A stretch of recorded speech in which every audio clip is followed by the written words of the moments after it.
Hello, welcome to White Tarot, where the reader is bubbly, but the readings can get dark. So today I am just doing a general reading for the collective, for everybody, just to see what's up, because we are going through some trying times right now, mentally, um, because of Venus conjunct South Node in Virgo. So we have the Two of Wands, which is about being at a crossroads, and we have the Devil. This is actually take 3, because in take 1 and take 2, I started yelling because I am very passionate about this subject. And I'm trying to keep my cool in take 3, and we get the Devil in the second card. Are you freaking kidding me? But man, this message has stayed consistent through all 3 takes. So I can't guarantee that I can keep my... Thank you. Thank you. Temperance. There we go.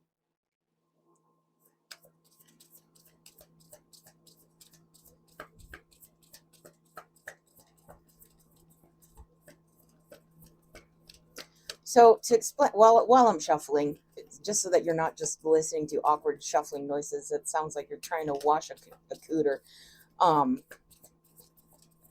With Venus conjunct South Node right now, we're being asked to reevaluate our old relationship patterns. Right, we're being asked to reevaluate the things that hold us back from the love that we want, and oftentimes that is our own toxic patterns. 2 of Cups. There we go. And so right now is a period of time where, yes, self-reflection is super important. But there are a lot of people out there that refuse to do that. Not because they're not capable, but because they are scared. And that is the majority of people.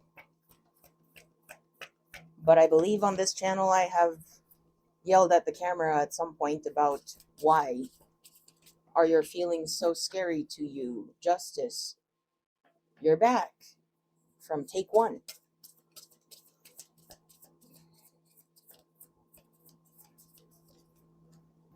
Thank you, the Sun. Okay. Hierophant.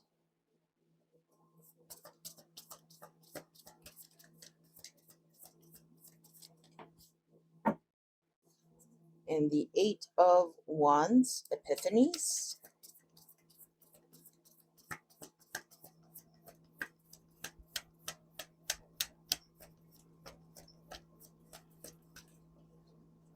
Feels like the last one. Father of Pentacles. Okay. All right. So, what this feels like to me, and they're putting it more mellow this time so that I don't get so yelly about it. But Crossroads, the Devil, this is telling me that we're looking right at the patterns within ourselves that keep us stuck on the loop, the cycles, the repetitive cycles on the hamster wheel of suck. I explained the way karma works in my What is Karma video, but basically the way karma works is it's not a sentient force. It's not about punishment and reward. It is about growth. It is about learning from experience. And so karma, it's, things just happen, right? Because faith and destiny, it's again a thing, but it's very limited in what it can do. It's not going to make things work out for you just because you think that they should.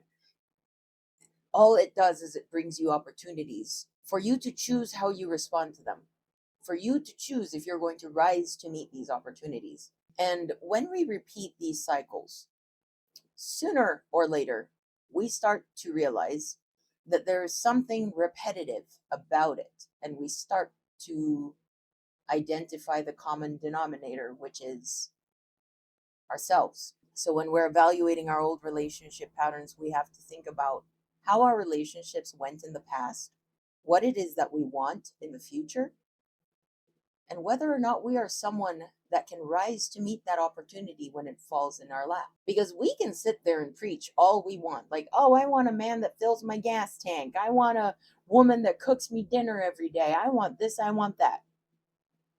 You can want all you want, but do you deserve it? That is the hard question.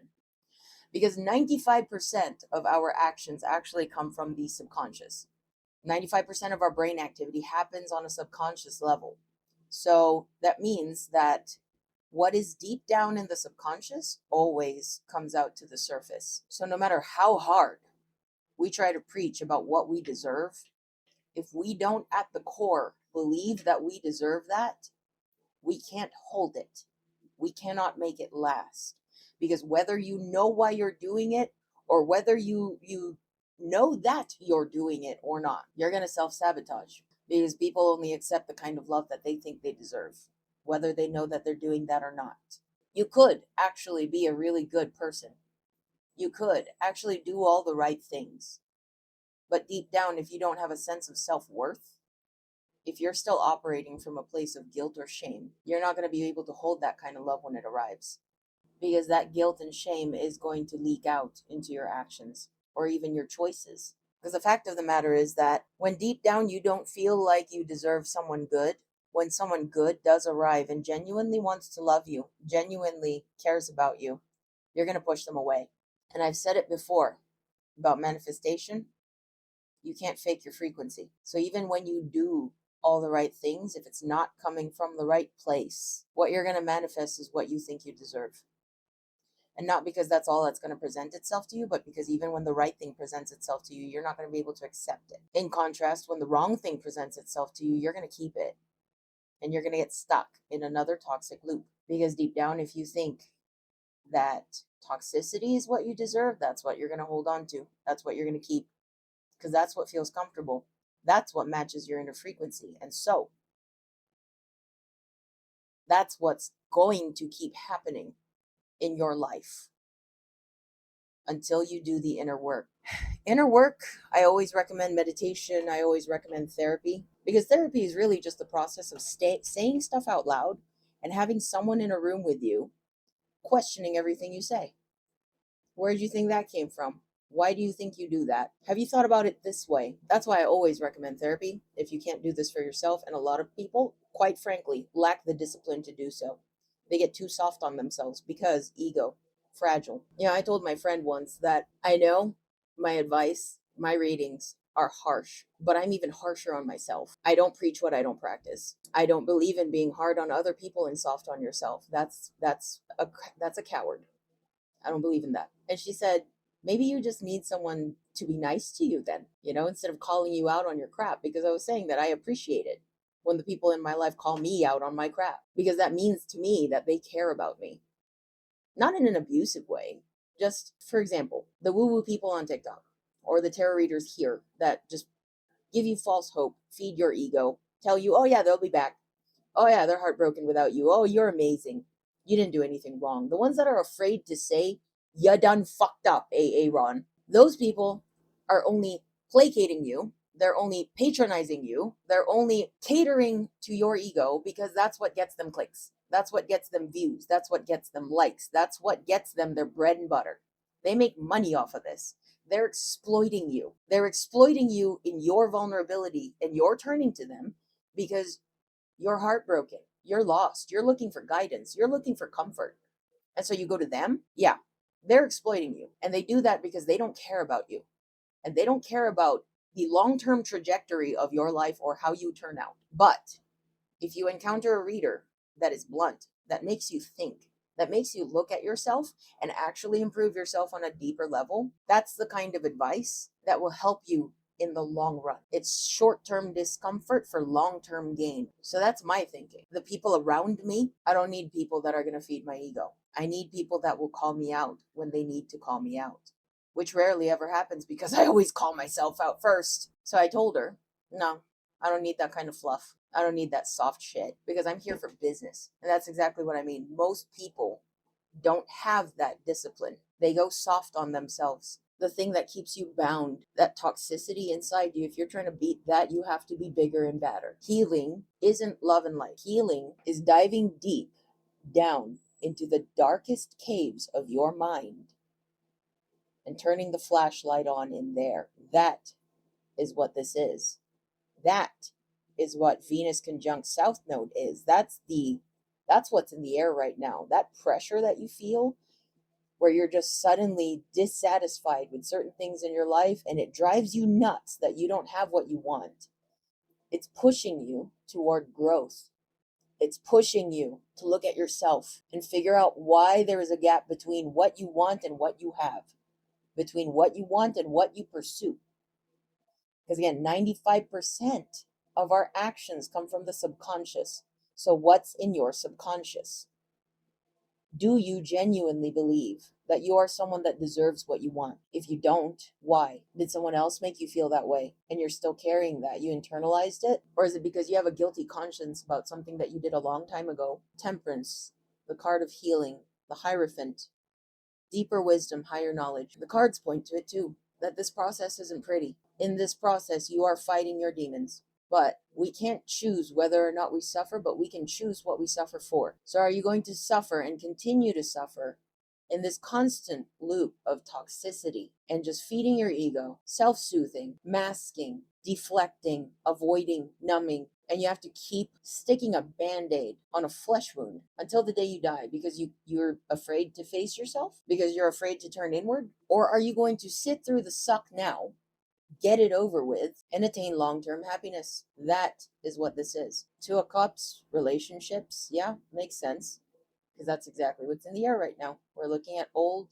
relationship patterns that no longer serve us. Eight of Wands, Epiphany, Father of Pentacles, coming from a more grounded and stable place. Justice, the Sun. It's like once you figure it out, yeah, you can be happier. But until then, it's going to suck. And it's meant to suck. Because you know what this Justice card reminds me of? It reminds me of a mirror. And it kind of mirrors the Two of Cups. Because the thing is, we learn a lot in our relationships. It's easy to not be triggered and to stay in a steady place when you're single or alone or isolating, because there's nothing out there to trigger you. You're not attached to anything. But when you get into a relationship or you start to form a relationship with someone, or even friendships, when you deal with other people in some capacity or another, it forces us to reflect, because the other people serve as mirrors to us in our lives. You know what? I can say it with my chest. The most painful thing is heartbreak. And before anyone comes at me about this, I know I look young, but I'm older than I look. And I don't just mean physical age. I have lost family. I have lost friends. I've been a civilian in a war zone for 2 years. In this life, I've moved countries alone in my teenage years with nothing and no one. No plan. No nothing. Back against the wall. I have had to start over so many times in this life. I spent a year on my deathbed. I've had multiple near-death experiences. I've lived a lot more life than I look like I have. But I can still say that heartbreak is the worst kind of pain. Why? Because with war, with moving, with illness, with near-death, it's circumstance, right? We can always chalk it up to bad luck. But when it comes to heartbreak, that involves another person that could have known better. That involves another person that could have grown, could have learned, could have worked with you, and they chose not to. Heartbreak hurts because it's the autonomy, it's the free will of you and them. We can only control ourselves. We can't control anything or anyone else. And so that boils it all down to choice, doesn't it? If it ended in heartbreak, that means that they chose to end it in heartbreak. You chose to end it in heartbreak. It was a conscious decision. But the fact of the matter is that a lot of us are still just operating from our subconscious wounds. That's why this hurts. Especially when you can see that the other person wasn't malicious, they were just maladaptive, and their pain came out sideways, and it hurt you. That's why heartbreak hurts the most, because they could have just not done that. They're a human being that should have known better. It's the intention behind it that makes it hurt a little extra. So, with all that, that's why when humans deal with one another, it teaches us the most about ourselves, because we're left with so many questions. Why did it have to end that way? Why is that how this went down? What happened? What happened with them? The other person's probably thinking, why did I do that? Why did I push them away? Why did I run? Why can't I face them? Why can't I just tell them how I feel? It's because not many of us dig deep enough to figure out how we really feel. We get so caught on the surface level emotions, the secondary emotions. Anger is a secondary emotion that just masks and protects you from your primary emotion. It's often just sadness with a mask on, grief with a mask on, trauma with a mask on, and comes out sideways as anger. It comes out as pushing people away, lashing out, self sabotage, when really it's just wounding. And that's the tragedy of it, is that instead of seeking the comfort that our primary emotions are calling for, that our inner child is begging for, instead of being able to just ask for comfort, we test people, we push them away, we self sabotage, and then our needs aren't met. The needs that are screaming inside of us aren't met because we don't have the capacity to express them authentically. That's why working on your subconscious is so important. Again, I recommend therapy, but if not therapy, at least question your motives with every move you make. I have a little therapist in my head that does just that all the time. Because when you work on your subconscious, when you turn on the flashlight in your deepest, darkest caves, there is nothing within you that is left to fear. And when you have uncovered every inch of yourself to yourself, and you have seen yourself fully, there is no longer shame. There is no longer guilt. If you don't have the courage to seek that kind of acceptance from someone else, which will involve trial and error and a lot of rejection, before you find one that can accept you, warts and all, at least accept yourself. There are too many ways to distract yourself out there, too many places to escape, too many ways to run. But the fact of the matter is that no matter how far you try to run, no matter how much you try to mask, 95% of our actions reflect our subconscious. And when people know what to look for, they can see right through you anyway. It's like walking around naked without realizing that you're naked. I can't even remember if I already mentioned this in this video, but we accept the kind of love that we think we deserve. It doesn't matter if we in actuality deserve it or not. We accept the love that we think we deserve. That's why loving yourself is so important. Because without self love, what you're creating with other people is trauma bonding, not love. You're jumping into another cycle otherwise. But the ironic part is that this self love is developed through learning to accept love from others. This self love and how to love is developed through practice. And practice means sucking at it at first, but being brave enough to try and give it a good, honest effort. To be willing to sit through the discomfort of being seen. And in being seen, seeing yourself. And in seeing yourself, being seen. People act as mirrors. So the question here to ask yourself is, what do I think I deserve? And do my actions truly reflect that? What is in my subconscious? Look at the deepest, darkest caves inside of you, and it may open a whole can of worms.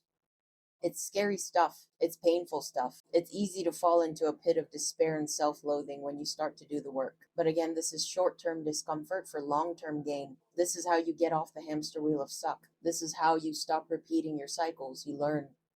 Don't throw the rest of your life away, stuck in a cycle, toxic loops, because you deserve a shot at happiness. You deserve a shot at love. So don't throw the rest of your life away seeking short term comfort, feeding your ego instead of questioning it. Do the hard thing instead of the easy thing. Well, that's all I have for you today. And I hope this helped. Like, share, comment to help me out with the algorithm, subscribe, and hit the notification button so that you get notified every time I post a video. And I will see you in the next one.